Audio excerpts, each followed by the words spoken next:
Sergio te ha preguntado cómo estás y me ha venido a la cabeza. Teniendo tanto conocimiento sobre el cuerpo, ¿cómo sabes si realmente estás bien o estás mal por las mañanas? ¿En qué piensas? ¿Cómo sientes? Siento más que pienso.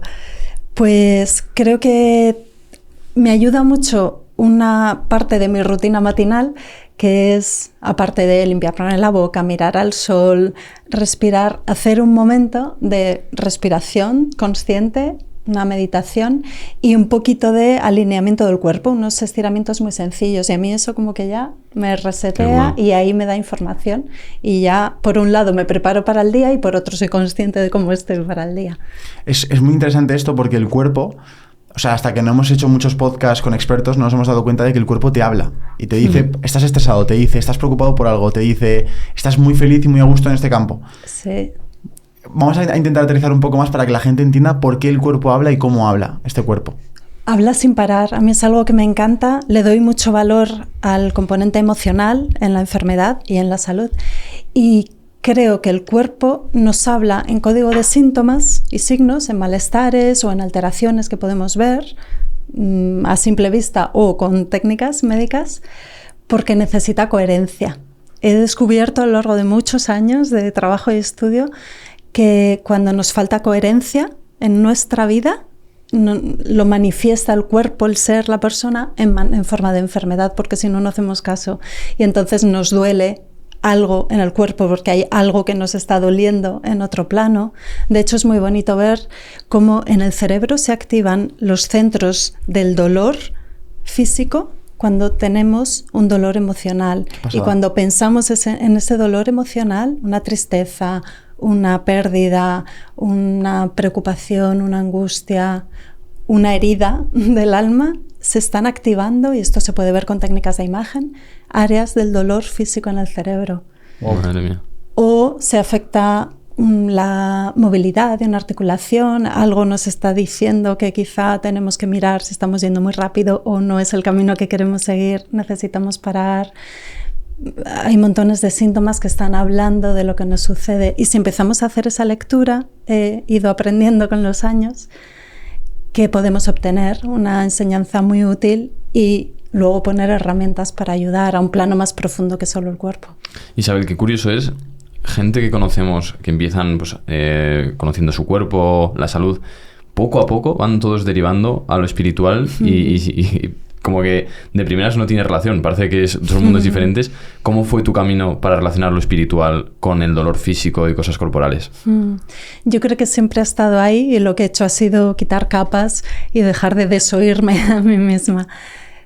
Creo que esto es una herencia que tomamos desde el siglo XVII con Descartes, que decidió separar el cuerpo y la mente y el espíritu.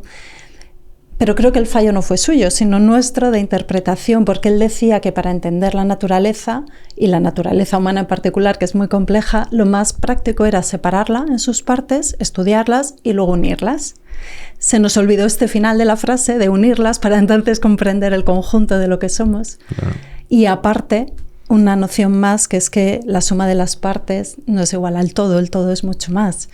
Y la persona es un todo de partes físicas que están interconectadas. Eso ya conviene que lo vayamos uniendo en medicina también, salir de las especialidades, dar el paso de unir todas esas partes, porque se hablan entre sí, se comunican, se influyen, se afectan, se ayudan a curar cuando están bien conectadas.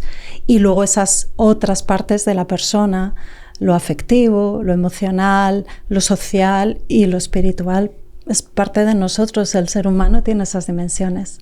Yo creo que siempre lo tuve ahí, pero no me atrevía a ni siquiera a reconocérmelo a mí misma abiertamente y mucho menos a decirlo, expresarlo así.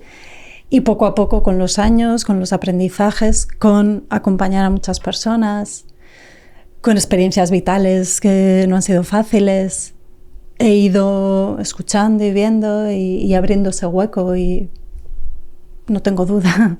No sé si esto es una cuestión de fe, pero creo que es una parte inherente del ser humano, es que es lo que nos hace ser lo que somos y de los seres vivos en general.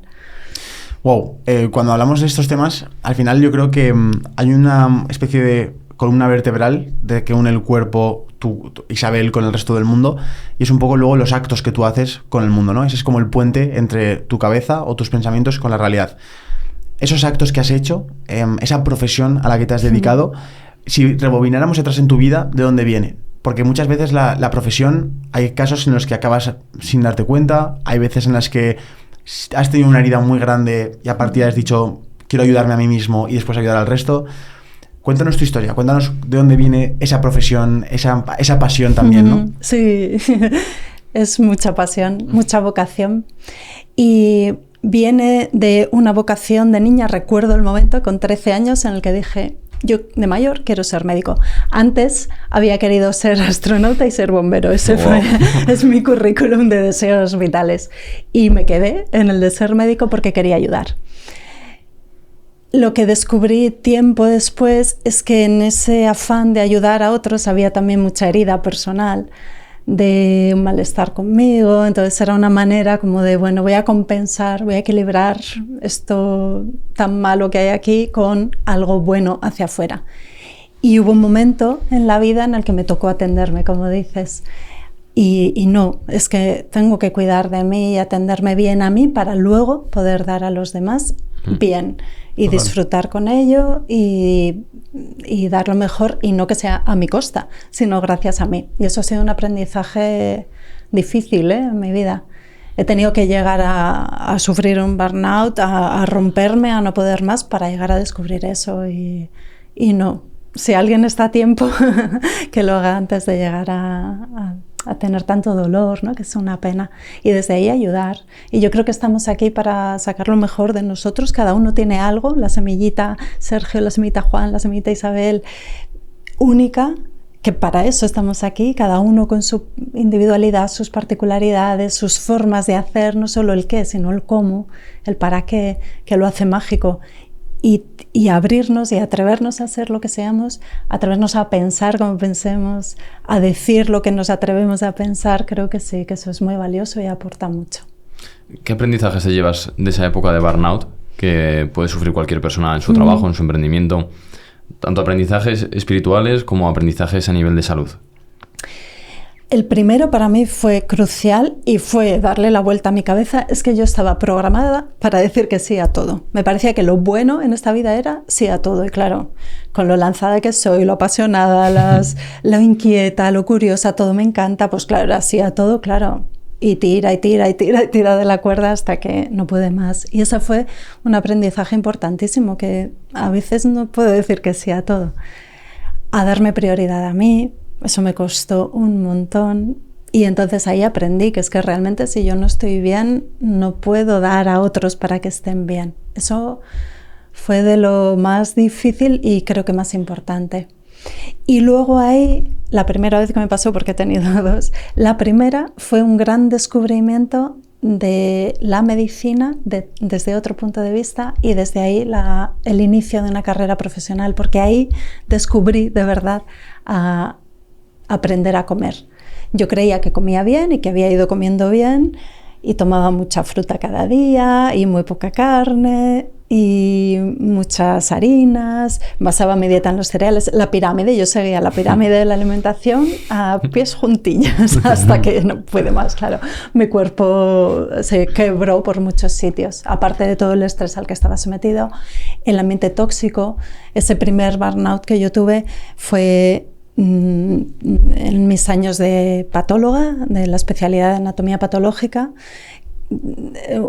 que suele estar imbuido, lo haces inmerso en un ambiente muy tóxico. Estamos respirando formol a diario, el formol es muy tóxico a muchos niveles y yo ahí acabé con el sistema inmunitario totalmente desbaratado, la piel, el digestivo, y creo que no solo alimentación, estrés, sino también todos esos gases que yo estaba inhalando cada día y me estaban dañando sin darme cuenta. Entonces aprendí a comer mejor, a cuidarme, a valorar el aire limpio, no solo de la ciudad o el campo, sino de mi propia casa o mi espacio de trabajo.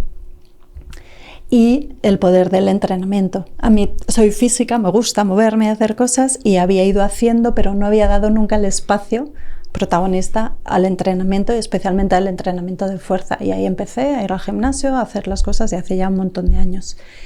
Y eso yo creo que también me ayudó muchísimo. Entonces, pues fue como poner la vida patas arriba, atreverme a probar cosas que no eran lo que yo pensaba para descubrir que por ahí había un camino muy interesante.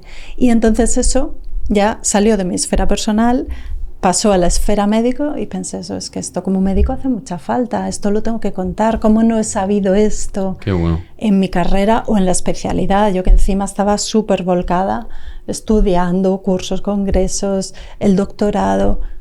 ¿Cómo no me han hablado de la matriz extracelular? ¿Cómo no me han hablado del efecto Barbour, del metabolismo, de la flexibilidad metabólica? Pero ¿qué es todo esto? Y de nuevo, a escarbar, a revolver, a volver a las bases, volví a estudiarme la fisiología, la bioquímica con nuevos ojos. ¡Wow! Es que esto es muy interesante. Y ahí de pronto también encontré algo muy bonito, que es que no era una médico chiflada, ni una loca, ni un bicho raro. Es que creo que por naturaleza yo tenía esta visión integrativa de la medicina, que de pronto ahí, clac, cuajó, tomó forma, fueron encajando las piezas y fue encontrando mi sitio.